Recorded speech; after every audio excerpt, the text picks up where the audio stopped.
Welcome to San Diego Friday Night Lights Magazine's web show. I'm your host, Tommy Morris. And finally, the championships are here. We will take a look at your brackets for this season's CIF playoffs. Starting with the little guys, we will start with Division 5. As you can see them right there, hidden a little bit. There we go. Now you can take a look. Santa Fe Christian tops Horizon. They will go to the championships to take on Francis Parker, who beat Christian. So it'll be Santa Fe Christian and Francis Parker in Division 5. And after taking a look at that bracket, we are fortunate enough to have Philip George joining us from Christian. Philip, unfortunately, you guys were unable to win this week, so your season is over. What are your takeaways from this year? This year was kind of it was up in the air this year because we lost a lot of seniors last year, and we got a new quarterback. It was his first year into the system, so we weren't so sure how things were going to turn out. But throughout the season, we got better and better. Now that the season's over, you can kind of look forward towards next year. You're going to be attending Trinity International University in Illinois. Talk to us about how you came to that decision and how they found you and how you found them. Really, I've just been praying about it a lot, and Coach Butler, he contacted me, and we started talking a lot, and what he had to say, I liked what he had to say, and I just thought about it a lot and looked into it, and before I knew it, they offered me, and I felt like this is where I need to be, and I can't wait to get there. Not exactly the sunny beaches of California. Have you gotten a chance to go up there and kind of experience the weather and just kind of figure out how everything's going to work up there, or what? I've been up north, so I know how it can get cold, but I haven't been on the East Coast. It's going to be a big change, but I'm ready for it. You now have a full off season to get ready for college. What do you need to do this off season to get ready for next season? I think I just need to get bigger, faster, and smarter. I think I have really good instinctive techniques, so I'm really good at playing the ball. But I feel if I get a little faster, that can just add on to what I already have to offer. And if I just get bigger, I can be a little bit more physical because I like to be physical. And if I just get bigger, I can be more physical, and that should help my game a lot. Also, now that your career in high school is over, it gives you a chance to look back and reflect. What were some of the things that you loved most about playing high school football at Christian? What are some of the things that you'll remember for the rest of your life? There's nothing like it. Just 7 o'clock every night on a Friday, and just playing out there with your friends, having all your friends in the stands watching you and cheering you on. I mean, like, I don't know, college will probably be the same way, but I feel like high school football is a once in a lifetime opportunity, and everyone I've talked to says they miss it so much. So I'm just kind of bummed it's over. But I had a good run. I got a ring last year and won CIF, so at least I had that opportunity. You mentioned the ring you won last year. This year, going for the ring, it'll be Santa Fe Christian and Francis Parker. You know both these teams probably better than anyone else in the county. Let us in on a little something. What is your prediction for what we will be seeing next week in the finals? I think Santa Fe is a really disciplined team, and they do things well. But I feel like Francis Parker's on a roll, and they beat the defending champion, so I feel like they deserve it more than anybody. I'm going to put you on the spot here. Can we get a score prediction? I'll predict. I'll say about 35-21. There you have it, San Diego. The final score is going to be 35-21 Francis Parker. Philip did all the whole hard work for us. You didn't have to go to the game this week. Philip, thank you. Okay. All right. No problem. Thank you. All right. Thank you, Philip. Moving on to Division 4. Over there, it will be St. Augustine, who got past Valley Center last weekend. They will take on Madison. Madison beat Brawley, scoring 35 points in that one. So that'll be a good game there. A lot of offense in Division 4's finals. For Division 3, Lincoln beats Olympian 20-7. Ramona beating Sarah 56-7. Sarah got past Cathedral due to the ineligible player on Cathedral's roster. Cathedral was kicked out of the playoffs, as we remember from last week. So Ramona beats Sarah. So it'll be Ramona and Lincoln in the championships for Division 3. In Division 2, Oceanside, no surprise, beats Valhalla.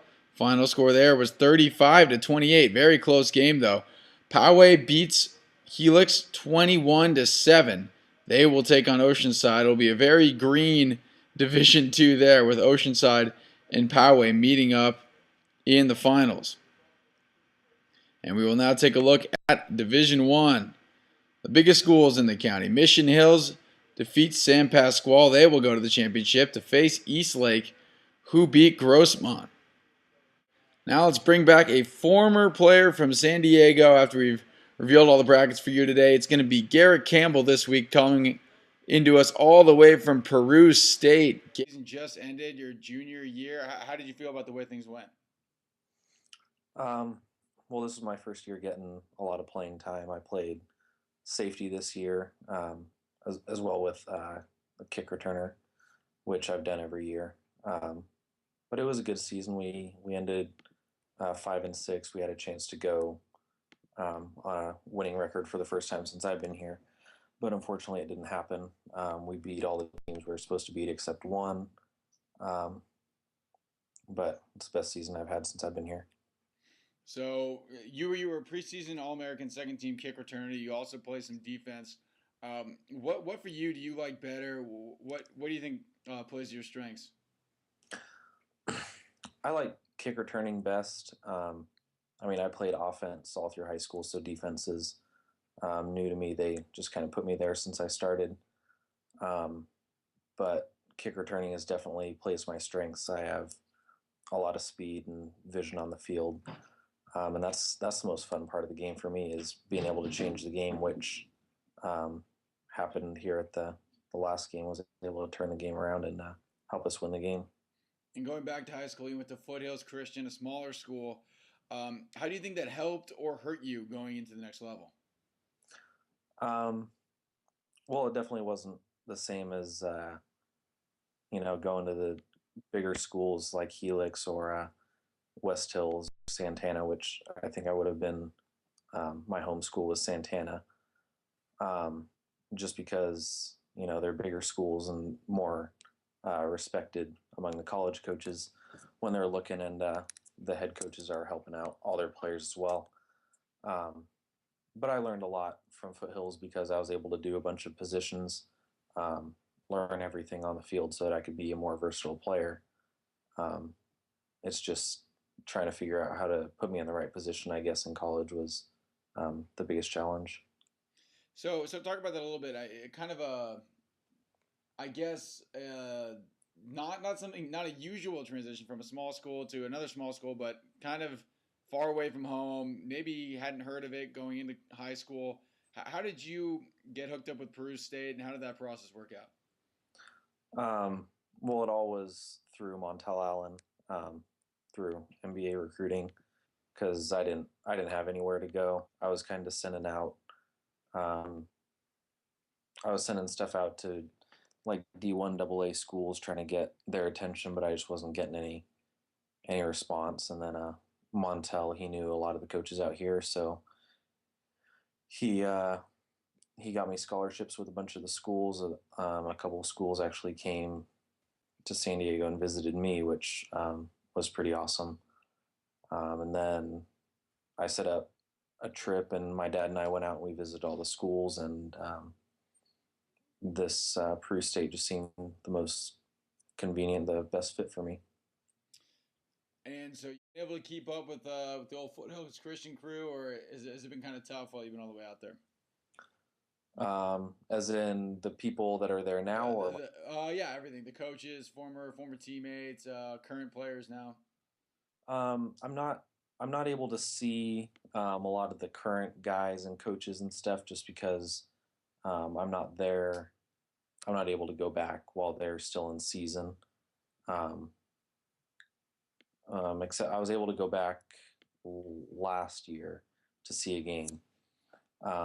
But I'm able to keep up with a lot of the guys that I played with from my senior year and stuff. A couple of the guys that I graduated with actually go to Avila University in Kansas, and that's where our last game was this year. And so they're out there. I was able to talk to them, halftime and then after the game and stuff. And so it was good seeing them. But I'm able to go home a lot. I try to go home every break I can and meet up with the guys. So I'm able to stay pretty close with them. All right, I got one more thing to ask you, Garrett. But before we let you go, you made that jump to the next level. A lot of people in high school in San Diego right now trying to do what you did. What words of advice do you have to a guy in high school right now trying to make the jump to the next level? Just that they're not the only ones trying to do it, that everybody else is. And that, from their high school, they may think that they're special. I mean, I know I did. I thought I was a hot shot. I was a really, really big deal. And then you get to college and you're not. You're just another player. So to get to the next level, you really have to concentrate and work hard, especially in the weight room and off season. I know it's fun to, enjoy your time in high school. And I mean, yeah, I had a ton of fun in high school, but there were times where I definitely could have been working out, running, or whatever, instead of sitting on the couch watching TV or whatever. It's not where dreams are formed. All right, Garrett, thanks for joining. That'll do it for this week. Be sure to tune in next week when we see the winners of the San Diego Section CAF Finals. I'm Tommy Morris. We'll catch you next week.